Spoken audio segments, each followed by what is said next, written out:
Hello, my dear students. Welcome to my class. I, Dr. Swati Pandya, welcomes you. Dear students, welcome to this session. Lastly, we have completed male reproductive system, and in that we have learned the testes, accessory ducts, the glands, as well as external genitalia. Today, we are going to start with female reproductive system. The female reproductive system consists of a pair of ovaries along with a pair of oviducts. Oviducts are also known as fallopian tubes. Then uterus, cervix, vagina, and external genitalia, which are located in pelvic region. The pelvic region is lower abdominal region. Let us start with a detail about each and every organ which are included in female reproductive system. First is ovaries. They are primary female sex organs which produces female gamete known as ovum. Ovum is a singular word. Ova are many in number, and several steroid hormones which are known as ovarian hormones. If you remember, the two steroidal hormones, sex hormones, they are present, they are released, they are progesterone and estrogens. Let us see the situation of ovaries. Ovaries are located on each side of lower abdomen. Each ovary is about 2 to 4 centimeter in length and is connected to the pelvic wall and uterus by ligaments. Ovary is covered by a thin epithelium which encloses the ovarian stroma. So this is the location of ovary. Mainly, the next important organ is oviduct.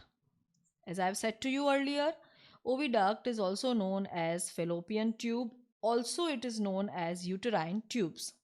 So each fallopian tube is about 10 to 12 centimeter long and extends from the periphery of each ovary to reach up to uterus. If you see the diagram, these two almost round oval shaped structures here and here, they are known as ovary. So these a pair of ovary is present, as I have said to you earlier, and this tubular part is known as on both the sides, it is known as actually fallopian tube. Here you can see. Then we'll see the further bifurcation of fallopian tube. So this part starting from here up to here, it is fallopian tube or oviducts. Now here in this diagram you can easily observe the three parts of fallopian tube. First part just after ovary, which is not directly attached but very near to the ovary, that is the finger like processes are known as fimbriae here.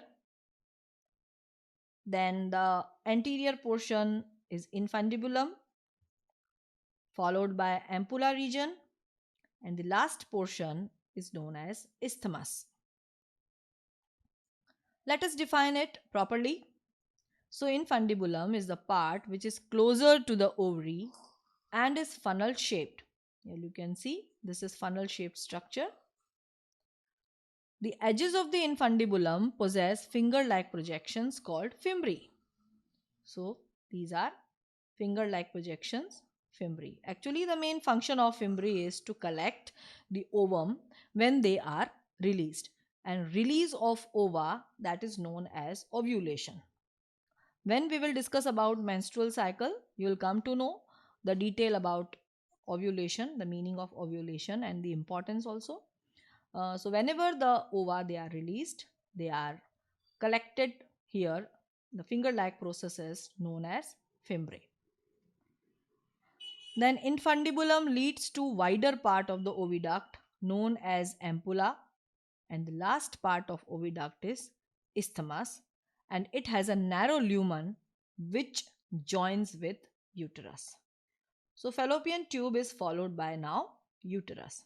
So this portion, particularly this portion, is known as uterus.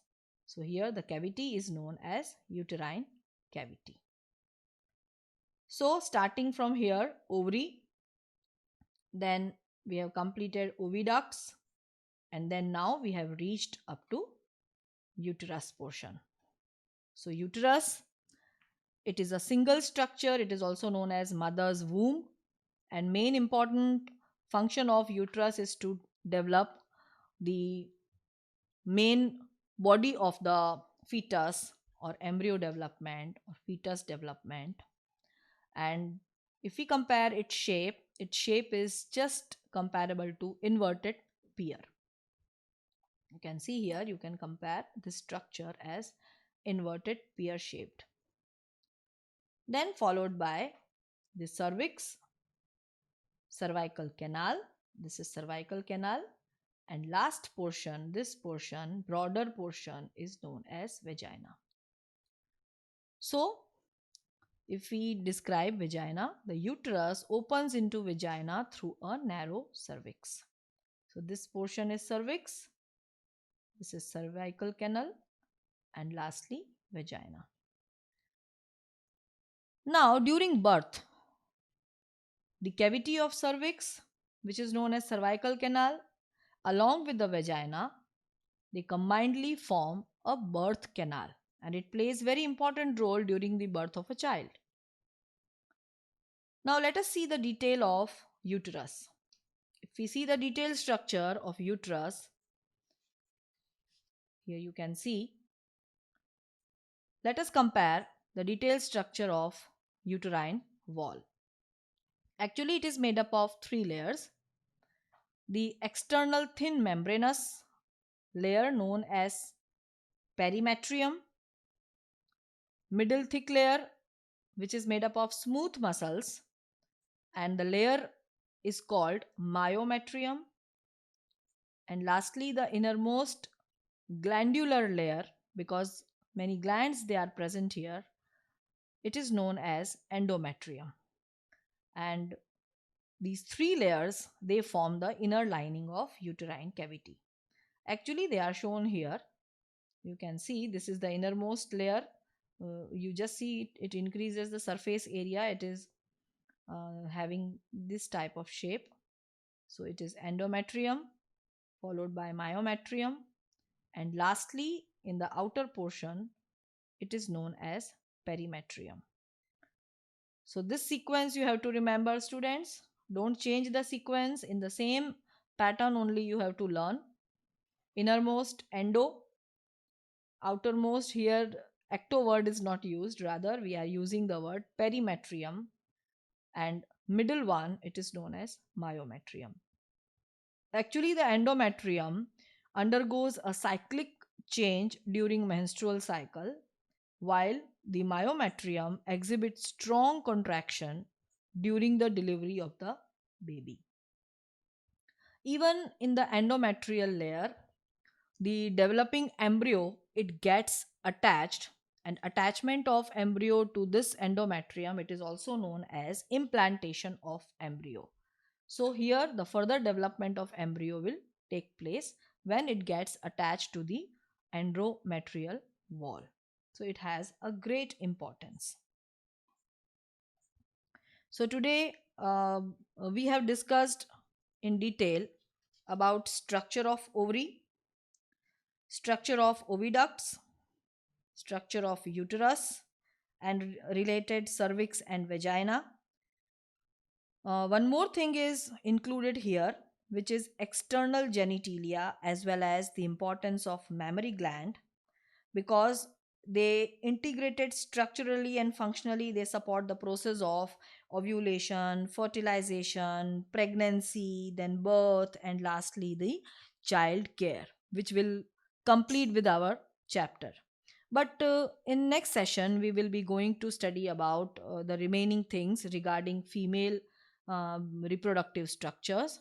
So here today we are ending this session, and hope you liked it, and revise all the topics thoroughly draw these diagrams. In previous session also, the diagram regarding the male reproductive structure you are supposed to draw, and this diagram also you are supposed to draw in your classwork. So complete it, do write everything, revise it properly, and take care. So we'll meet soon with the next session. Till then, bye bye, students.